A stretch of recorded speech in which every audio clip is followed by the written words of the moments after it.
ಶ್ರಾವಣ ಬಂದಾಗ ಸಾಕಷ್ಟು ಜನ ನಾನ್ ವೆಜ್ ತಿನ್ನೋದನ್ನ ಅವಾಯ್ಡ್ ಮಾಡ್ತಾರೆ. ಇಂಥ ಪದ್ಧತಿಗಳನ್ನ ಆಚರಣೆಗೆ ತರಲು ನಮ್ಮ ಪೂರ್ವಜರು ಬರೀ ಕಲ್ಚರಲ್ ರೀಸನ್ಸ್ ಮಾತ್ರ ಇರಲಿಲ್ಲ, ಇವನ್ ಸೈಂಟಿಫಿಕ್ ಆಗಿ ಕೂಡ ಅವರು ಥಿಂಕ್ ಮಾಡ್ತಾ ಇದ್ರು. ಏನಕ್ಕೆ ಅಂತಂದ್ರೆ, ಯೂಶುವಲಿ ಶ್ರಾವಣ ಮಾಸ ಬಂದಾಗ ಮಾನ್ಸೂನ್ ಸೀಸನ್ ಇರುತ್ತೆ. ಸೊ ನಿಮ್ಗೆಲ್ಲ ಗೊತ್ತಿರೋ ಹಾಗೆ ಈ ಸೀಸನ್ ಅಲ್ಲಿ ನಮ್ಮ ಡೈಜೆಸ್ಟಿವ್ ಸಿಸ್ಟಮ್ ಏನಿರುತ್ತಲ್ಲ ಅದು ಸ್ವಲ್ಪ ಸ್ಲೋ ಡೌನ್ ಆಗಿರುತ್ತೆ. ಜೊತೆಗೇನೆ ಈ ವಾಟರ್ ಬಾರ್ನ್ ಡಿಸೀಸಸ್ ಅಂತ ಏನ್ ಹೇಳ್ತೀವಲ್ಲ, ಅಂದ್ರೆ ಕಂಟ್ಯಾಮಿನೇಟೆಡ್ ಫಿಶ್, ಮೀಟ್ ಇವನ್ನ ತಿನ್ನೋದ್ರಿಂದ ಸಾಕಷ್ಟು ರೋಗಗಳು ಬರೋ ರಿಸ್ಕ್ ಕೂಡ ಇರುತ್ತೆ. ಈ ಸೀಸನ್ ಅನಿಮಲ್ಸ್ ಗಳಿಗೆ ಬ್ರೀಡಿಂಗ್ ಸೀಸನ್ ಅಂತ ಕರಿತೀವಿ. ಸೊ ನಾನ್ ವೆಜ್ ಅವಾಯ್ಡ್ ಮಾಡೋದ್ರಿಂದ ಅನಿಮಲ್ಸ್ ಗಳ ರೀಪ್ರೊಡಕ್ಟಿವ್ ಸೈಕಲ್ ಏನಿರುತ್ತಲ್ಲ ಅದಕ್ಕೆ ಡಿಸ್ಟರ್ಬೆನ್ಸ್ ಆಗಲ್ಲ. ಓಕೆ, ಅವರೇನೋ ಇಷ್ಟೊಂದು ಸೈಂಟಿಫಿಕ್ ರೀಸನ್ ಇಟ್ಕೊಂಡು ಪದ್ಧತಿನ ಶುರು ಮಾಡಿದ್ರು.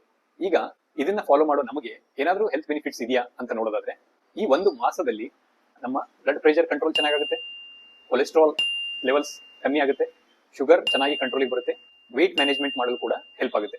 ಸೊ ಈ 4-5 ಫ್ಯಾಕ್ಟರ್ ಇಂಪ್ರೂವ್ಮೆಂಟ್ ಆಗೋದ್ರಿಂದ ಹಾರ್ಟ್ ಡಿಸೀಸಸ್, ಸ್ಟ್ರೋಕ್ ಅಂತ ಏನ್ ಕರಿತೀವಿ, ಹಾಗೆ ಸಾಕಷ್ಟು ರೋಗಗಳನ್ನ ಕಮ್ಮಿ ಮಾಡಬಹುದು. ಜೊತೆಗೇನೆ ಜಾಸ್ತಿ ಯೂರಿಕ್ ಆಸಿಡ್ ಆಗಿ ಜಾಯಿಂಟ್ಸ್ ಪೇನ್ ಇಂದ ಸಫರ್ ಆಗ್ತಿರೋ ಜನರಿಗೂ ಕೂಡ ಇದರಿಂದ ಸಾಕಷ್ಟು ಬೆನಿಫಿಟ್ಸ್ ಆಗುತ್ತೆ. ಸೊ ಗೊತ್ತಾಯ್ತಲ್ವಾ, ಶ್ರಾವಣ ಮಾಸಕ್ಕೆ ಧಾರ್ಮಿಕ ಕಾರಣಗಳ ಜೊತೆಗೇನೆ ವೈಜ್ಞಾನಿಕ ಕಾರಣವನ್ನು ಕೂಡ ನೀವು ತಿಳ್ಕೊಂಡಿರ್ಬೇಕು. Thank you.